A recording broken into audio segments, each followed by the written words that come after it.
can you define free will for me? It just means that your will is not controlled, that your thoughts are not controlled. But coercion is fine.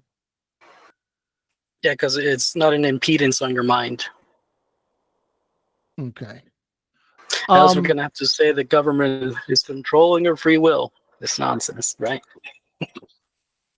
Well, I think most people would say that coercion is a violation of free will, but when it's usually just like those kind of the weird libertarian nutters.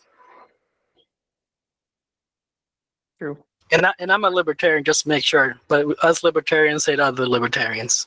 well, I would say it's still a violation of free will in that your will is not like I do not have the free will to murder with impunity, right?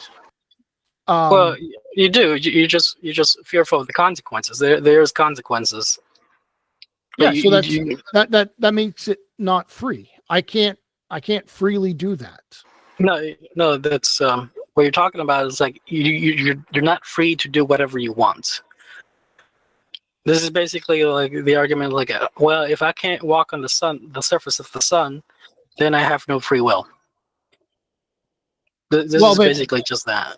Well, You're free to make the action, but the action is going to have consequences. It doesn't, just because there are consequences doesn't mean that you cannot do the action. Well, this is like, even your body's actions is still limited by physics.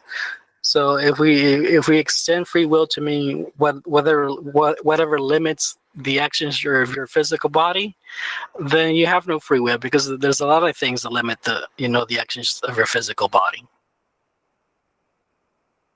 I was speaking strictly on a legal basis. Oh, okay, my bad. Okay. As you were, Phantom. I don't know. I got lost. So yeah, I think the whole argument of like a contradiction in free will, it just stems from people not being able to define free will. Because I was talking to some people over there on the Gangster Girls channel, and when they were asked to define free will, they couldn't. I'm not sure if you guys saw that, but they can't define free will. This came from the Christians. Only one person was able to define free will, and that was Daniel and me. And it just means like there's nothing controlling your mind. That's all that means. It's nothing special. See, I define it as the ability to act without coercion. So like that's how I define free will. So like when you say coercion is compatible with free will, I mean, to me, that's just like definitionally not. I mean, like who isn't coerced? We're coerced as kids by our parents or the bullies. Sure. So I mean, you're talking to someone who doesn't believe free will exists anyway. So right, because if free will, if free will is without coercion, God is coercive. Yeah. Yeah. In his giving of free will, so yeah, that would make sense. Yeah. God is very coercive. Yeah, very. Yeah, I mean, yeah. So, like to me, a coercive God is not part of free will. But that's we're talking about definitions, and your definition is different than mine, so that's fine.